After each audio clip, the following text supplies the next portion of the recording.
Now, stay tuned to Vinyl Community Podcasts. Buddies, welcome back to Vinyl Community Podcasts. This is one, the only Concert Buddie, coming back with another conversation that put off, but I shouldn't have been putting it off. But I want to get my chops. I want to get my reps. I want to be like Drago and Apollo to make sure that I have the interview skills to pay the bills. And that's because I'm talking to a good friend of the program, good friend outside of YouTube, Billy Hurst, owner of RiverBend Records. Billy, welcome to the pod. Thanks for having me. Long time, but I've been watching and I've been taking notes and I've been shooting texts back. You've been training too. You've been telling me. You've been getting ready. This is literally Apollo and Rocky all over again. It's coming. Only thing missing is we need those tankinis that they wore on the beach, and nobody wants to see that. Right. Exactly. No, I'm happy to be here, man. I really do enjoy the podcast. Awesome. Well, thank you, sir. So let's talk about, usually, when I cherry pick these contestants, these guests, it's because I've learned about them through air quotes, vinyl community through YouTube. And again, I'm going to preface this with saying the vinyl community is much more expansive than YouTube. But Billy's channel was one of the ones when I was kind of a creeper behind the scenes, just watching, getting tips, tactics, all that kind of stuff. Billy's channel originally was under his name, Billy Hurst, and I learned a lot. And actually, I think, Billy, I'm telling on myself here, you're probably the first person I actually met in real life, air quotes, at our local record show. I think I came up to you and I'm like, hey, I know you from the YouTube, and hey, I'm sure you've gotten it before. I'm sure it doesn't cross memory, but I was like, hey, I like what you do, and blah, blah, blah. So, yeah, I remember that was at the St. Louis record show a handful of years back. Yeah, that was that's been a minute, but no, I didn't get it as often when it was just my Billy Hurst channel, but since opening the shop, we do get it a lot more, That's awesome. Get it even a lot more if I made more frequent videos.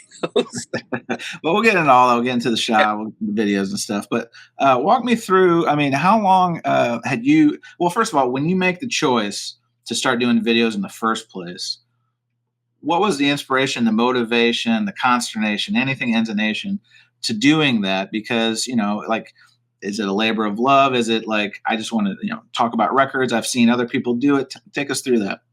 Totally. So my channel actually started out in like 2010-ish. And it was a music channel. It just was an outlet for me to pick up my guitar, play a song, and put it out to the world. And I did that for probably 5 years or so, 4 or 5 years. I don't think I made my first vinyl community video until around 2015 or so. Okay. I just started out making music videos, and the whole record thing. I like you, and probably a lot of people, because I get messages. I'm sure you get messages. Anybody that is a content creator on YouTube more than likely gets messages from people like, "Hey, I really love what you do. I've been watching forever. What kind of suggestions or recommendations or advice would you have for me to do it?" I did that. I watched guys like Brandon, Mr. Hall of Fame. When I started watching, there were only like 6 or 8 or 10 guys talking about records. You had to really look for content on records. Mm-hmm. I don't know if you're familiar with LJ, Biosite 1. What a great channel. He hasn't made videos in probably 10 years. Mm-hmm. But that was one of my favorite channels, if not my favorite channel. And I just started watching those videos, people making content, talking about records. And it was basically adult show and tell at the time. Sure. And that's how I started. I reached out to LJ. I hadn't met Brandon yet, I don't believe. When I first started making vinyl community videos, I did not know anybody. I reached out to LJ, Biosite 1, and asked him, and he was very gracious. And he's like, just do it, man. I've watched a couple of your videos. You seem like a personable guy, talking to you through email. Just get out there and have fun, let it rip. And man, those first videos were just terrible. We all have those videos. And then of course it wasn't too long that I befriended Brandon, Mr. Hall of Fame. He had been making videos forever. I mean, he's one of the like godfathers of the vinyl community, which you're really good friends with Brandon as well. I think we connected through a video I saw that he was in a loft, and I'm like, that looks really familiar. I'm like, are you in St. Louis by any chance? And he's like, yeah, I'm in St. Louis. So we connected, and the rest is history. We're great friends right now. Yeah, no, Brandon's one of the best. So now, so where you started to where the vinyl community, again, air quotes, is now, do you feel like the vinyl community on YouTube in particular, has it moved the hobby forward? Has it become this is my words, not yours. Yeah. Has it a minefield of drama? Like, what's your impressions of where it was and where it is right now? Oh, certainly. I mean, like I said, I wouldn't ever claim to say I was there from the beginning, but I've watched videos from the beginning, from the inception, when it was literally 4 guys or 6 guys talking about records. And I'd say when I got in there, you could probably maybe a couple hundred people. I mean, you literally knew everybody. It was like small town mentality. Everybody knew everybody. Your kids act up over at your house. You got permission to take care of them, I hope nobody took the belt to you, Billy. That'd be unfortunate. Right. But, it was a very, very small community. Sure. Very little drama. Then as it grew, as with any community, you get very conflicting personalities and whatever. To answer your question, the long and short of it is, I think what the vinyl community has turned into is great. The more people talking about records and collecting records and, showing off what they've got, talking about what they're looking for, what are your ultimate grails, people sending VCLT in the mail. I think it's awesome. I got out of it. I think it was a much more pure platform whenever I was involved, like on a personal level, not a business level. But I think what it has turned into, there's something for everybody. Let's just put it that way. If you want adult show and tell, guys, just with zero training whatsoever. I keep saying guys, but guys or girls talking about records. You'll find it. But if you want Jerry Springer, you can get that. No, you hit it around the head. I think it's the evolution of any community, and I know. Back in the day when I was a younger pup, I mean, I saw this in the message boards, right? Like your local, like St. Louis Post-Dispatch, or any kind of social media platform, any platform that offers people a voice and a connection point. And as it gets bigger, you hit it around the head. There's more personalities, there's more opinions, there's more points of view. I will say, from my seat, and I think you'll probably agree with this, one thing about the community that's been great is that there's a lot more information share. No, it used to be, like you said, show and tell and maybe some tips here and there. But like, especially with some of this QC stuff, which you and I have talked about privately, people are quick to share information and be like, hey, I got this newest X, and did yours arrive in a bad mailer or split? So I think that's invaluable, because I do think these labels and some of these companies do listen. They do have their ear, maybe not their finger on the pulse, but at least they have perception. And case in point, right? Like that new Interscope subscription service that they did. They started with Dr. Dre, The Chronic. It fell flat. The packaging was bad. No replacements, all that stuff. That's a whole nother diatribe. Right. Second one just came out. I just got it. Changed the mailer. They used the bags on a limited tear strip. It feels like a thicker jacket. So yeah, to me, those are the things that are invaluable, right? You hit it on the head. While they may not have their finger on the pulse, there's somebody listening somewhere. They're at least reacting or responding appropriately. Some of them are. We still haven't got any response to the Van Halen 2 Foreign Lawful Carnal Knowledge fiasco that everyone is aware of. That Rhino has, I'm actually working on making a video of that, a video response that is basically going to just detail my response that I got back from Rhino, saying that there's not a problem with that. That's how it was intended to be. That's how it was recorded. It doesn't make it. I said that you have to have somebody take 10. If somebody took 10 minutes of their time to listen to this, just listen to 4 Unlawful Carnal Knowledge, put it on, just listen to 314 and, or 316, sorry, 314, St. Louis. I've got St. Louis on the brain. Listen to 316 and You really don't even have to listen to the whole track. Put it on. You'll know within 30 seconds that there is a problem. And you will not be sitting here telling me otherwise. Sure. But who knows where that's going to end up? But you're right. They're definitely listening because they did change their packaging with the second round of the Rhino audiophile series. Yeah. They got a lot of heat for that first because that Cars record, which is great. Praise. I'm gonna give them praise, but the packaging was hot trash, and they've improved it. The customer service still not great. I mean, you might as well just yell out your window. You'll probably have a better chance of hearing back from somebody than trying to email them. But right, I think I hate the word influencers, but the vinyl community has more than a handful of quote unquote influencers at this point, and whether they're listening to the rest of us, they're certainly listening to what those influencers have to say. That's true. That's a good point. Let's talk about your collecting journey. Was there a moment that you remember, that first CD or tape or vinyl, or talk about that? And then obviously in this air quotes again, we should have a drinking game. Anytime we do air quotes, somebody got to drink. But when the vinyl resurgence, right? So talk about like how it started for you, and then like now being in the middle of it, obviously, and this will be a great segue to talking about open and store. But take me through that walk. So it all started. I was grew up in a musical family. My parents encouraged music. It was always around. I started out with 8 tracks as like a 4-year-old, and I've been through every format. 8 tracks, reel-to-reels, cassettes, CDs, and vinyl, all of it, and then back again, It's all cyclical, but yep. I don't know that 8 tracks will ever come back in a mainstream sort of way, but I love them. I have over 2,000 of them in my collection, and they're just a pain in the butt, But I started out with parents who had a record collection, and they encouraged me, taught me how to take care of the records, how to put a record on a turntable, how to put the needle on. We didn't have any automatic.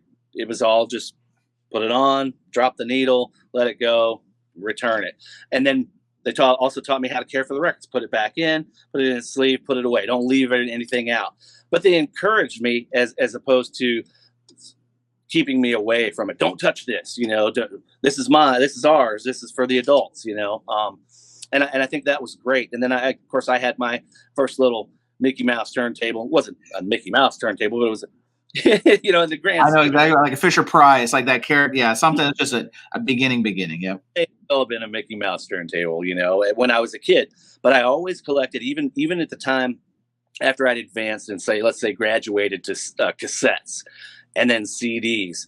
I always would keep buying records. Whether it was 25-cent yard sale records, which most of the time it was, even in the 90s when I was going into record stores, I would be spending $25, $30, $35 on CDs because I was into the imports, man. I would get those Danzig and Metallica and Megadeth and Pantera, all the metal imports that would come in because they had the cool bonus tracks or things like that. So while I'd be paying that for CDs, I was literally building a rock and roll collection, a classic rock collection of albums, digging through these dark, dank dungeons in the back room for a quarter a piece or 5 or 6 for $1. I'm talking all my Sammy Hagar, Bob Seger, Leonard Skinner, Loverboy, Quiet Riot. I mean, all that stuff, the classics, Ted Nugent, Boston. Pretty much my whole rock and roll collection at the time was built on cheap stuff. And then even as I got older, I can remember going to Music Land here in town in the mall in '93 whenever Kiss Alive 3, 92, 93, when Alive 3 and Revenge came out. I was going up there. I bought the CDs to listen to in the car, but I also bought the vinyl. They'd have the vinyl. And even though I really wasn't listening to it, I was still collecting it, huge Kiss fan. So I think Kiss actually kept me involved in vinyl for quite some time because they pressed vinyl. I want to say up until like You Wanted the Best, You Got the Best, until like 97, they were consistently pressing vinyl when everybody else had long dropped off. Is it safe to say, one thing that I've noticed, a common thread of collectors is back in I would say childhood, but in earlier days, you collected something else, right? Like, Right. was it always music Oh, for you, or did you do trading cards or action figures? It was everything. I mean, I have a little bit of an addictive personality, I guess you would call it.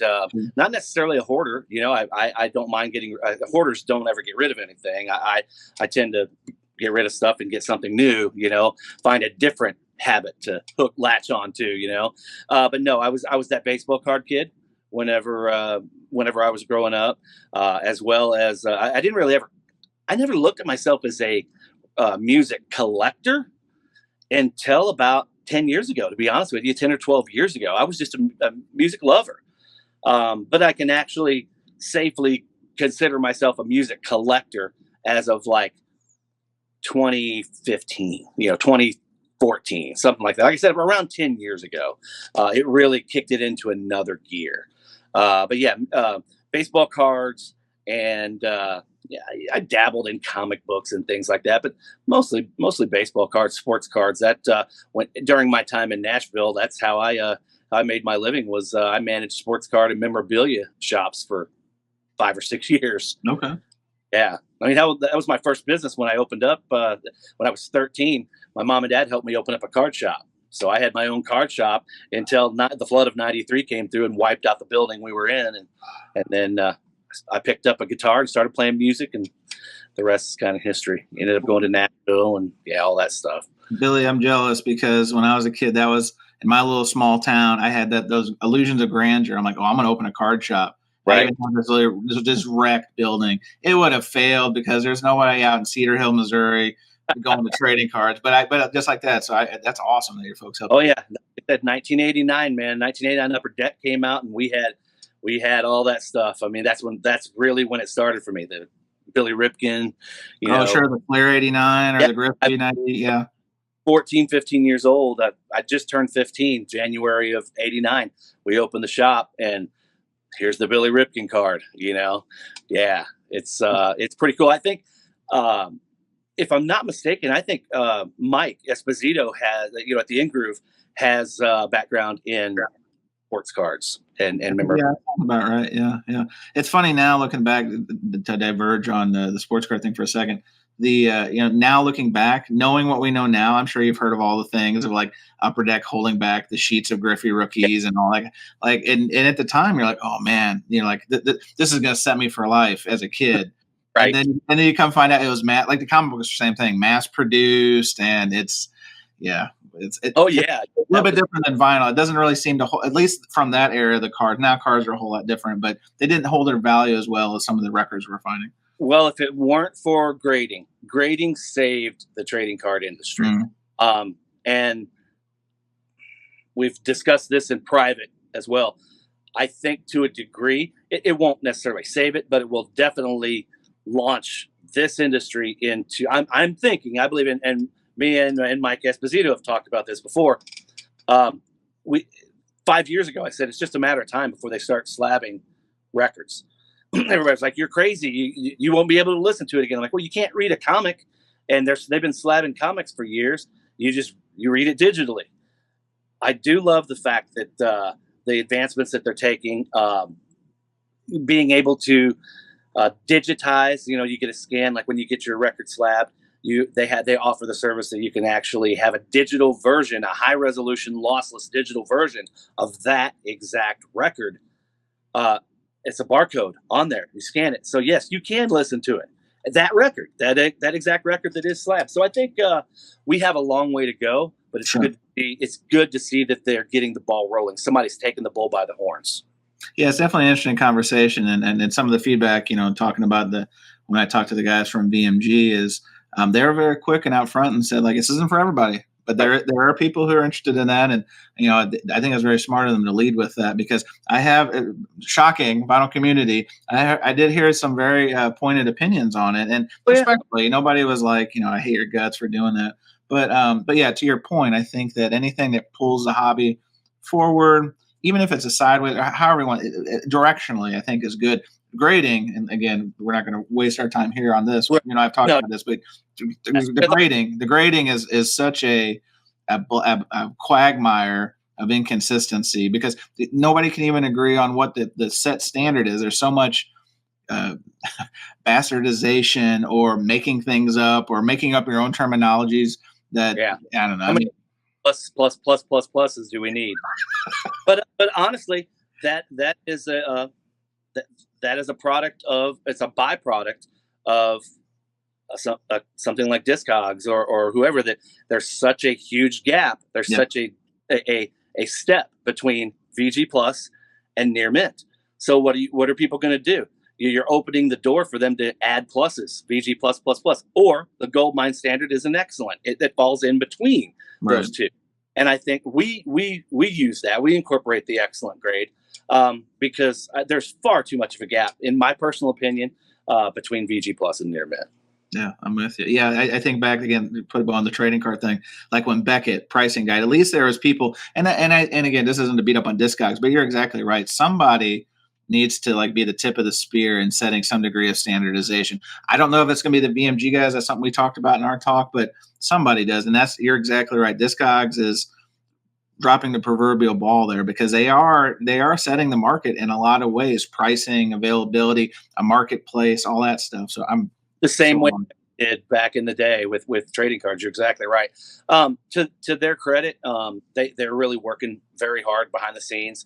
Matter of fact, I don't know if you logged in to Discogs recently. I saw the email from the CEO.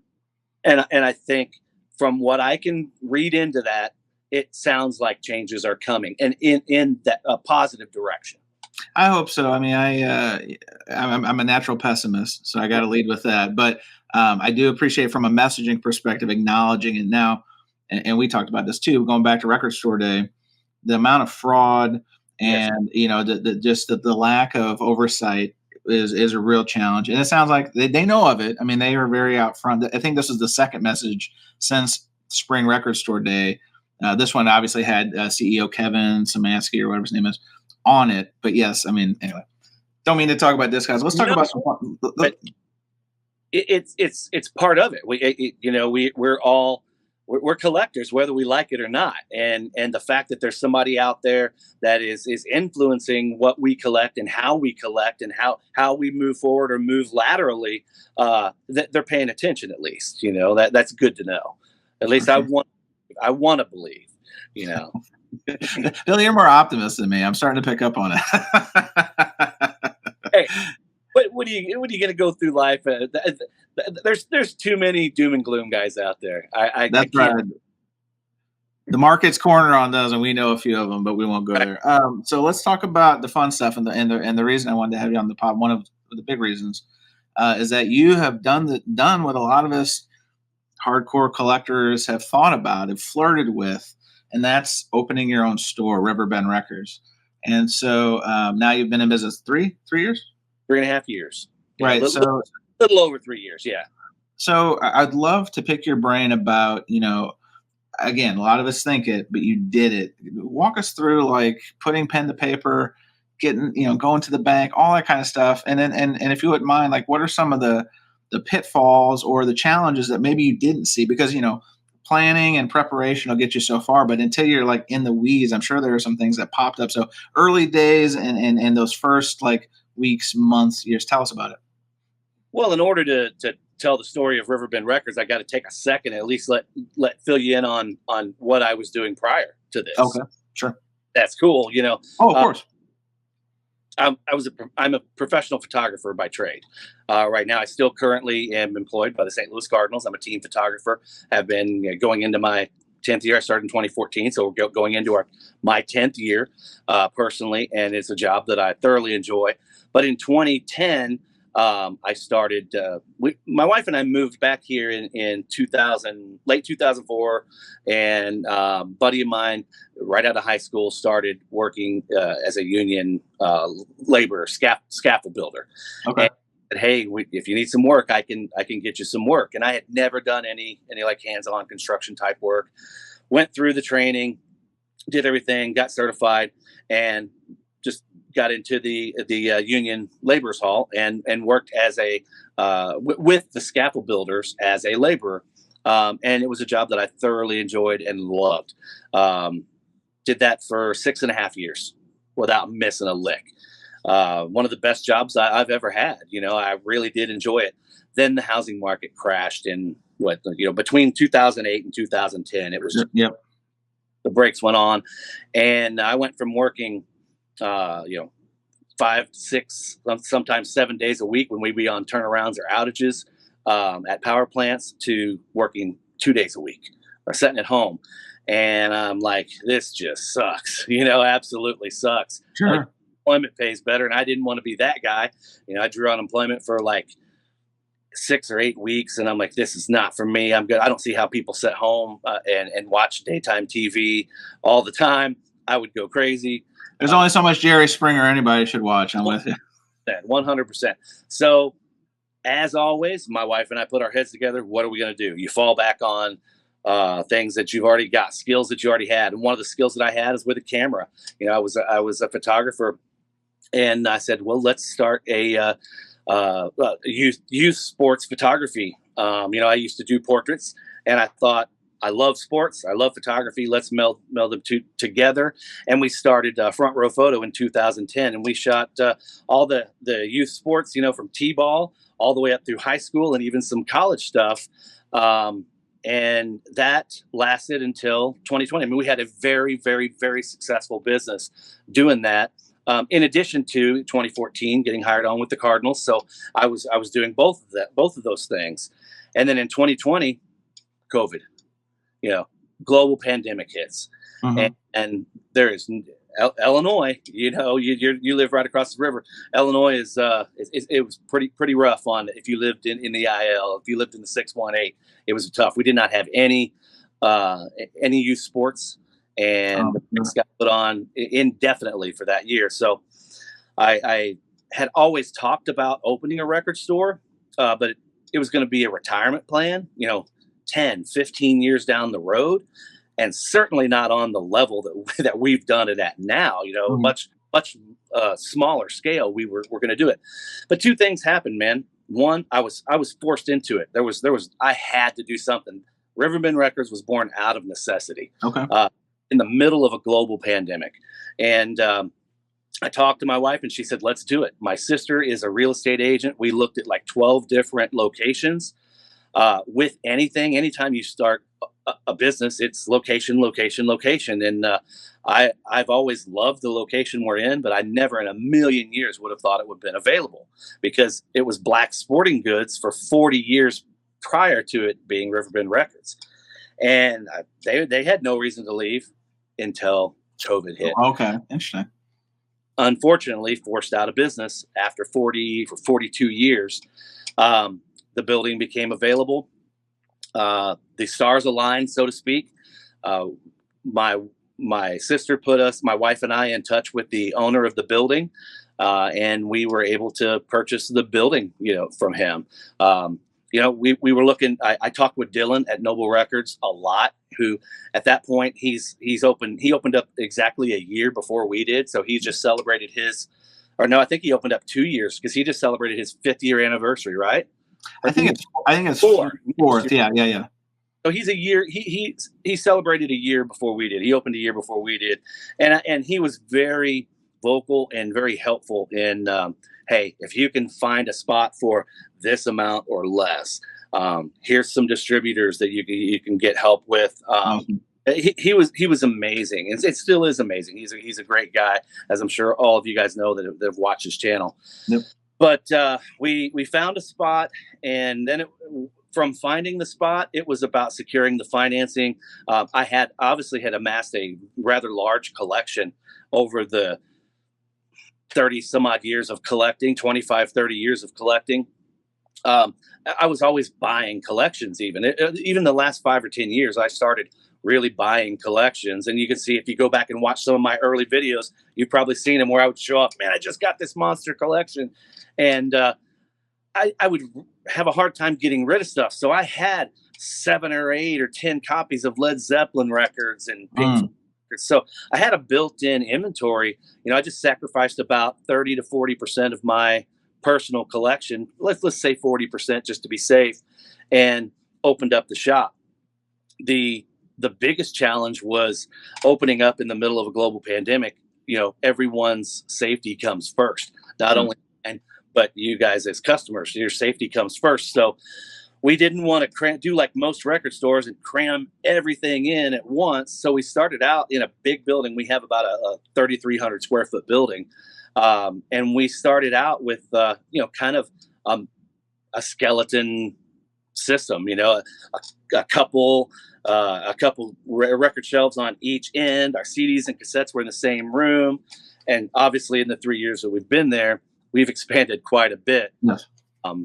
But it was a challenge. It was a real challenge. Once we got the ball rolling, it's like, well, what are you going to call yourself? I come up with the stupidest names, man. I had my wife actually. Here's a fact, little trivia Q&A here. My wife actually came up with the name RiverBend Records. I'm sensing a really good hand, a good partner you got here, because all the key points of the story so far have involved your wife. So shout out to Mrs. Billy on this one. Tara is the absolute best. Mike has his Angel. I have my Tara. We are two peas in a pod. Yeah, she came up with the name, and as soon as she said it, I knew that's it. I might as well not even think of anything else. The minute she said the name, I got on the logo. The design. How are we going to do it? And I'm so glad she came up with that name, because we would be called like Grand Slam Records or some dumb shit like that. Spin you later or something. Yeah, it's one of these really cheesy lines. Yeah.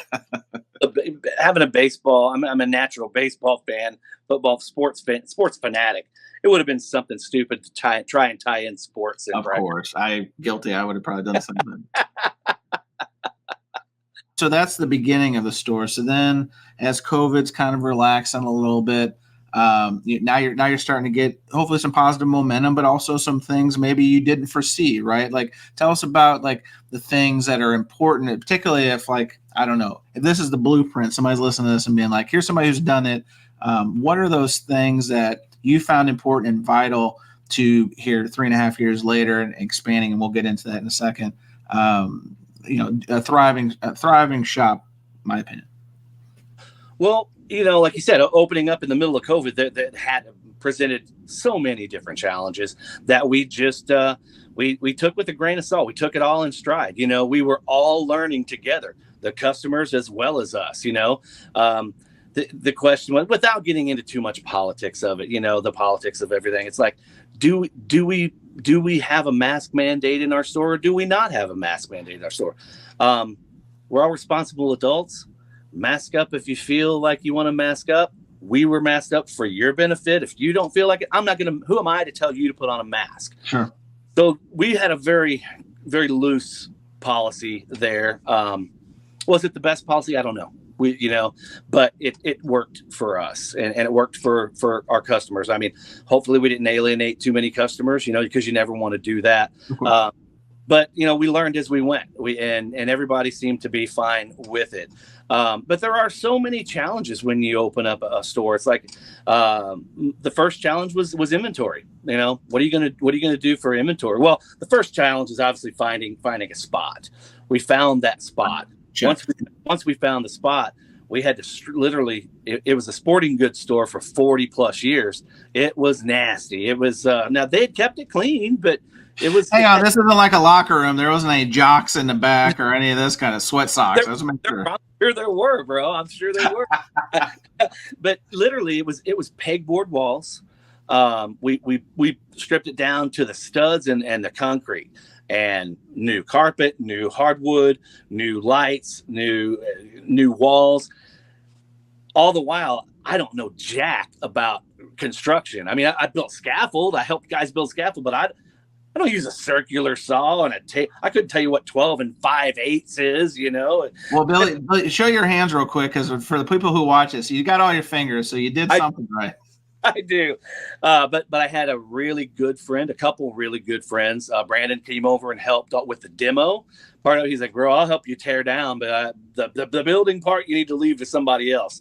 But I had a really good friend who myself and him built that place out that you see as RiverBend Records today by ourselves in 3 months, from June, July. Well, we closed I think we closed June 30th or July 1st. Yeah, took possession July 1st. So July, August, September, we built it out. We opened in October.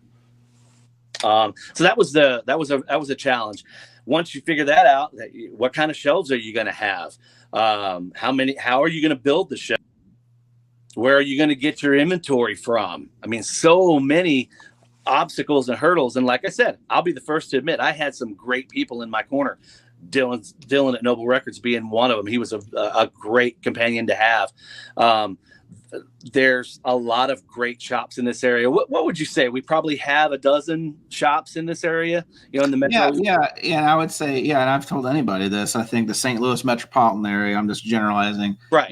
Some sneaky good stores, and you're hitting it right on the head, because for the most part, the fellowship and there's not really a sense of competition, maybe a little bit, but it's more of like, hey, what are you hearing? Exactly. I mean, you know more than I do, but just from a consumer lens, like I really do notice that, there's a lot of sharing best practices, and there's a lot of information to make the customer experience better. And that's ultimately, I think you would agree, super important. The more of us in this area, the better. I don't look at anybody as competition. Your only competition is yourself. You know that. The second you start kind of becoming adversarial about it, yeah. Right. If you're basing your success on somebody else's success or failure, you're going about it all wrong, And I think there's so many great people, and I can tell you for a fact, when we started, I saved all the emails and all the messages on Instagram and the personal phone calls, which I didn't get many because nobody really had my personal information, but they would reach out through email, through the website, through Facebook, through Instagram. The first was Joe Stoltz over at Planet Score. He was the first guy to reach out, welcome me to the community. If there's anything we can do to help. I mean, that's the kind of neighbors you want. They're 40 minutes away from me, but they may as well have lived next door all life, because they were that nice and that welcoming to me. And then, of course, you get the guys, the Euclids and even Vintage Vinyl and Don over at the Record Space. The guys at Rich's Records here on our side of the river have been great. For the most part, everybody's been great and supportive. Yeah. That's awesome. Circling back to some of those, let's call them potholes on the path to 3.5 years. What sticks out to you as something that maybe it's a face palm, or maybe it's something that you would highly caution somebody who would, potentially want to do this on their own, to kind of be aware of? So 2 things I can think of right off the bat.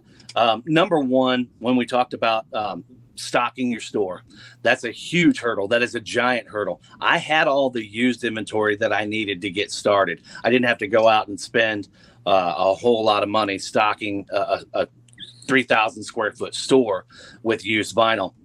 However, I did need to figure out and make a pretty much a 180-degree turn real quick on what I was going to do with new vinyl. Because when we first started, my wife and I talked, we were not going to carry new vinyl. Sure. A huge commitment. It's a huge expense. And as it's no secret to you, but I know most people may or may not know, but there's a razor thin profit margin on new vinyl. So what do you bring in? What do you stock? You make the wrong choice, it'll really cost you. And you make the right choice, you're not making much money. But it's a necessary evil that we found out real quick that you really need to have. So we had to really figure out where we were going to get a lot of money real quick. And luckily, we have had some avenues of pulling that together. And we opened up a couple accounts with the secondary distributors. You can buy stuff direct. You can buy stuff through distributors, and that's, you might pay $1 or $2 extra for the records, but you don't have to order so many. If you order direct from Warner or UMG, you have a certain number that you have to hit per week. Minimum orders. Yep. Here. And those minimum orders are a lot. They're significant. They're substantial. And we hit those numbers now. We qualified to be a direct with them. But there's certain times you don't want to be able to, you want to have that freedom of, hey, I don't necessarily need 20 copies of this, I might only need 3 or 4 copies of this. So that's the first thing is stocking it with new inventory. You can really go, you can really go off the deep end real quick. Secondly, record store day. It is a great thing for independent shops, but it can also be a tremendous hindrance. And some independent shops, even some of the best independent shops, I hate to keep bringing up other shops, but Dylan at Noble Records, one of the best independent shops in the country, doesn't participate in what we know as record store day. He does his own thing. He says that for record store day, we're going to do, because we're here, it's a celebration about independent record stores. It's not necessarily a celebration to him about bringing in the quote unquote limited edition titles. He's going to stock his store with some really killer used stuff every store day, but he doesn't do it, in the standard way the rest of us do. And man, my first record store day, I went in just head first, right into the deep end. And, we got to order every went ham. You went hard as a mother. Yeah. Man, we got to have every title, and we need X amount of copies of this, that, and the other. And at the end of the day, we were stuck with a lot of that stuff. It's tough, because I love record store day. We all love record store day, and I feel we handle record store day pretty well. I feel we do a good job. I feel we do a great job, not just to toot our own horn, but I feel we do an extremely great job on record store day. But we've also learned over the course of 3 years where to pick and choose our battles and what to bring in and what not to bring in. That's the hard part. You gotta take the good with the bad. You can't have everything. There's just no way. Yeah, it sounds like, and not to get into specifics, but I think a lot of these pitfalls and also the things that you're talking about are important, because you want to make a great impression. You're excited and you're like, oh man, we got approved. Because isn't there like a pre-approval process for RSD people? And there's a time constraint. So with us opening up in October, we didn't meet the criteria to have Black Friday our first year, which was unfortunate. But so we did like Dylan did. We had just a great pre-owned drop, loaded the shop up with some killer metal grails and things like that, and had a great day. But we didn't have the record store day titles until the following April. Yeah, Dylan, I went to a shop a couple years ago, and bar none, you're definitely nail on the head. Like a well curated shop, very collector friendly, but also like mom and dad come in trying to get a record for their kid. Very helpful from that end. So definitely a steward of the community, because like you said, he was doing his past very interesting too. He was doing the pop-ups, and then and absolutely, it's his story to tell you. I'm sure he's told it many times on his channel, but it's very similar to the plight of like what you're talking about is gosh, I think his story even talked about, I think they had like $7 left in the account that week, right? He had basically done the same thing. He had gotten out of work. He had lost his job, and Noble Records was born out of necessity, just like RiverBend was as well. Desperate times, a man will do. Oh, sure. Well, and sometimes that's the kick in the pants. You know what I mean? Because Herman Edwards, the old football coach, was saying a dream without a plan is a wish, right? And fortunately or unfortunately, however you want to look at it, this necessity you're talking about is spot on. That sometimes is the push that keeps people from chasing their dreams or chasing greatness or chasing, the entrepreneur thing. It sounds like, because I knew about your work with the Cardinals, but talking about, I'm picking up like an entrepreneurial spirit, especially when you told me the story about your folks helping me with the baseball card shop. Yeah. Do you feel that the entrepreneurial spirit is something that you really need if you're going to embark on this journey, or is that just something that makes you, I'm going to say do it better, but I'm going to say it for you, do it better than maybe some other guys do it? It's not necessarily do it better, but however you feel, it will definitely give you a little bit of leverage, a little bit of a positive, a little bit of an advantage, so to speak. And I got it naturally. It came from my parents and from my grandparents. My grandpa was an auctioneer a long time ago. I was a kid. And then my mom owned a restaurant. And then I had the baseball card shop. And then I managed the sports and memorabilia stores when I was there. And then had my own business with Front Row Photos. So yes, you you can't be afraid of a little bit of work if you're going to get into this. And honestly, I said a little bit, but I meant a lot. It's a lot of work. It's a lot of hours. Sometimes, it's a lot of hours for very little or no pay, because, anytime you're a business owner and you've got employees, you got to take care of them first. They get paid before you get paid. And some months, unfortunately, there's not anything left at the end of the day or the end of the month. It's a tough business, but I wouldn't necessarily steer anybody away from it, but I would definitely say, if you're going to do it, be ready for that. Like I just said, you better be passionate. With anything, I think if you go into it with passion, you go into it with a positive attitude and a good personality, it will take you a long way. One thing I look at for when I want to hire somebody is, I can teach you how to deal with records. I can teach you how to look at records. I can teach you how to grade records. I can teach you how to price records. I can teach you how we inventory records, how we put the stuff out. But I can't teach you personality and how to talk to people and how to communicate with people, how to be friendly with customers, how to welcome them when they come in. Personality is going to go a long way. I mean, you can come in with all the record knowledge in the world, and if you're not the kind of person that would jive with me, I'll have to show you the door, unfortunately. I would much rather hire somebody with a great personality. Well, it's funny that, there's that stereotypical record store owner. And I mean, I'm even thinking back of, I've told this on the pod before, but there's that guy, the record collector out there in LA, who is, my word, a very rough fella. But he's been successful, right? So yeah, definitely personality, and also that customer first lens is something that, I'm giving you some flowers, Billy, because you guys do a good job of that. I mean, we've heard that it's been passed down from ages. The customer's always right. And my thing is, well, the customer's always right until they're not, and sometimes they're not right, but you got to pick and choose your battles. You can't argue with the customer over silly little things. It's just like, let's just agree to disagree and move on. In the over 3 years that I've had the shop, fortunately, I've only had to tell one person to turn around and get out, because I don't want the negative energy. It wasn't me. I want to be very clear. It wasn't me. It wasn't you.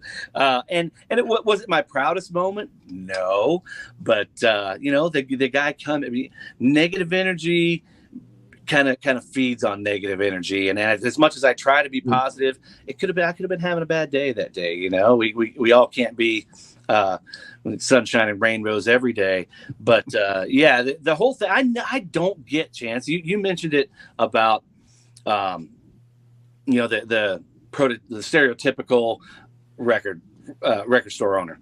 We all see it, the movies have kind of over dramatized it and things like that, where people are just hateful and judgmental and pretentious, and it's like, no, we and I still consider myself, yourself, even though I own a store, I'm still a customer.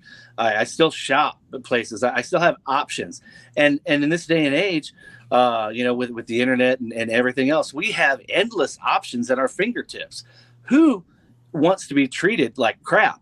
Nobody. Who wants to walk up to the counter with a Fleetwood Mac record and be looked down their nose and, ooh, Fleetwood Mac? It's like, really? I was like, cool, man, great, whatever. Because one thing I have found out is there is something for everybody in this. You asked earlier what kind of lessons I've learned throughout this whole thing. There is definitely something for everyone. Point being, somebody grabbed somebody digging through the discount bin. Every shop, I wouldn't say every shop, but I'm assuming most shops have a discount bin still, right? Sure. And we have our discount bin, which are like $1, $3 records down below. You got to crawl around on your hands and knees and get dirty. You got to earn it. You got to earn it. But this guy came in and walked out with like 15 Pete Fountain records, and he was happy as a lark. There you go. And it's like, I never thought I'd be able to give away those Pete Fountain records, and he was happy to give me $1 a piece for them. So there's definitely something for everybody, bro. So, hey, listen, there's that saying, some people like some things and other people like other things. Right. And there's nothing wrong with that. And the hardest thing for me to really figure out was not everyone is a collector like we are. People ingest music differently. Sure. You know? Now, we're both very passionate music fans, but we're also collectors. Let's make no bones about it. Yep.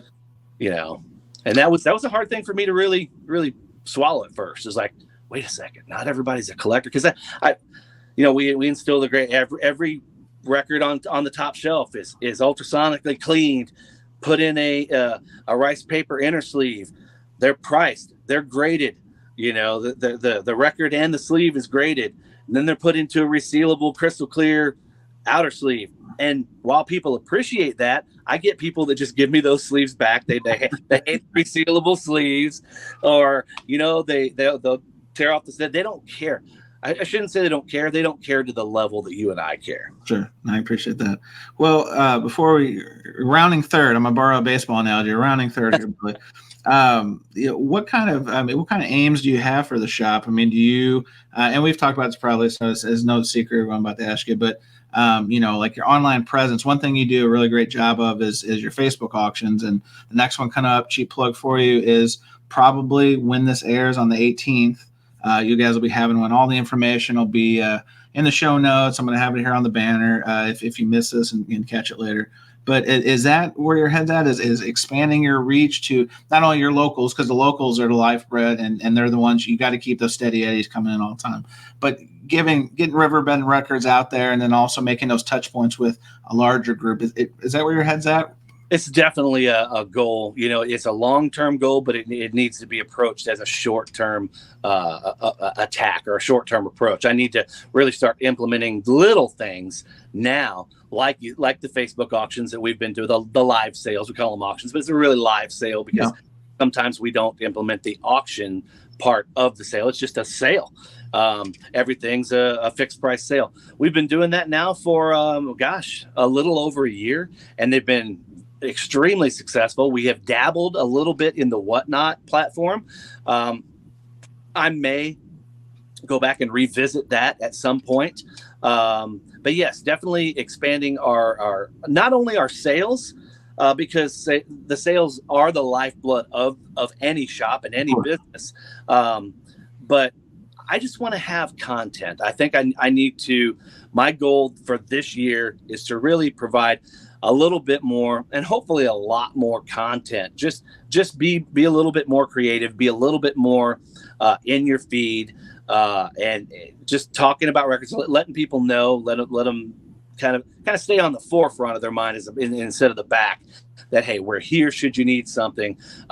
If it's as simple as just showing with the new releases every week, we can do that. I've been doing that now for a few weeks. We make those videos every Friday morning.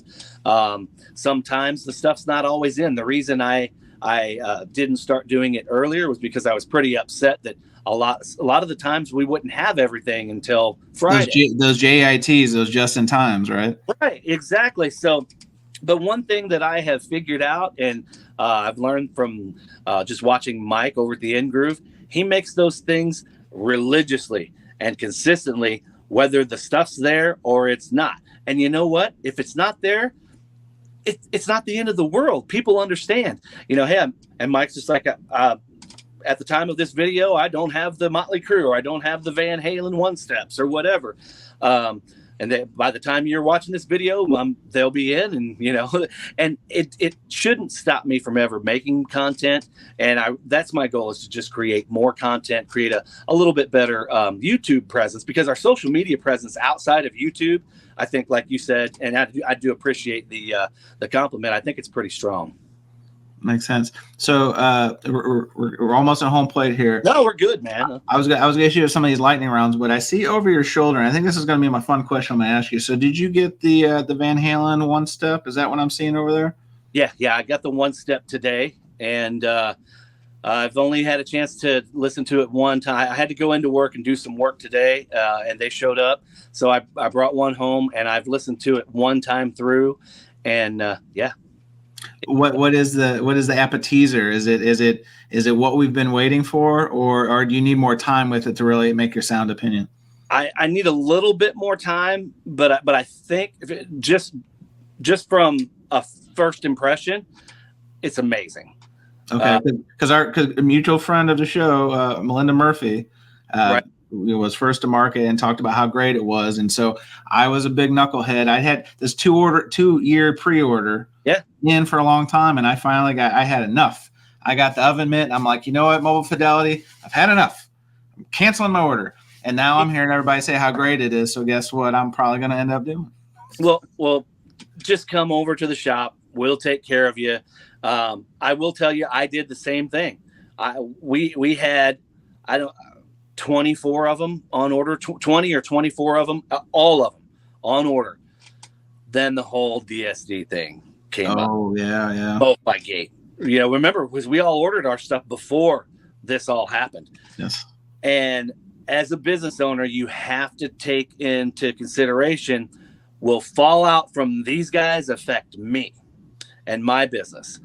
And I felt at the time, it may have been kind of a knee-jerk reaction, but I felt it was going to. So I dropped my orders down to like 6 or 10 from 20 or 24. Okay. And luckily, normally I wouldn't be able to get any more. I'd be like, hey, man, I ordered my 20. I'd be lucky to get those 20. But now I think it's like you said, you canceled. So many people probably canceled their order, but it's a fantastic piece. It's an amazing sounding piece. The sound stage is a mile wide. It's almost too wide. I didn't think I would ever say this. Sometimes you get used to a little compression and a little squishy squash. Everything's right here. Yeah. And I was sitting in my sweet spot here, and I'm like, I kind of wish everything was a little bit more tight and focused and concise. Instead, it's nice to hear it, but it's almost it's a 4-piece freaking band. This isn't a concert orchestra here. Yeah. But it's really cool. It's awesome to hear it this way. Super clean. The super vinyl is amazing. It's dead quiet. And I can't wait to really listen to it at a reasonable level. First time I put it on, I cranked it, crank it. But I want to put it on at a reasonable level, and then I want to grab the CD and just see if my take on the separation or the soundstage is what I'm really hearing, or am I imagining it? So did they use the slim box like on Thriller? Yes. Okay. So I love the slim box. That's the way to go. Just because the Hotel California Eagles fiasco with all the Bode boxes, and raise your hand if you got a Bode box from. Yeah. But no, I love the slimline box like they did with Thriller and Springsteen. Springsteen, by the way, is so, even though it's a 33 single disc, holy smokes, it's amazing. But when they and the Cannonball Adderley, something else, slimline. I will say the double disc 45 RPMs and a slim line are pretty tight. Okay. You got to be extremely careful when you guys open these things, especially if you're one like myself, or I'm sure you want to keep the shrink on it. So you're carefully cutting down the side. Right. Open up the spine and be extremely careful, because you're going to do some damage. You could potentially do some damage to those jackets if you're opening them. Yeah, definitely. Well, good to know, Billy. And, I appreciate you taking this time to not only promote Mobile Fidelity's fine products. Right. No, I'm just giving you trouble. No, in all sincerity, I'm glad we could finally do this. I know we've talked about it. I think you hopefully be on our third KISS show coming up here. But I always like picking your brain.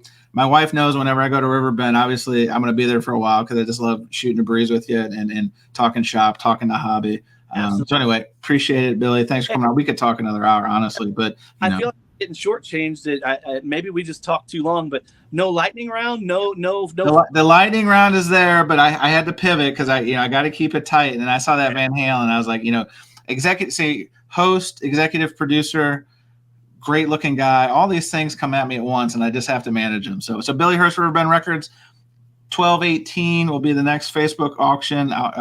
Live selling. I'll have all the information in the show notes. You should really, really check it out. Billy Hurst, thanks for joining me.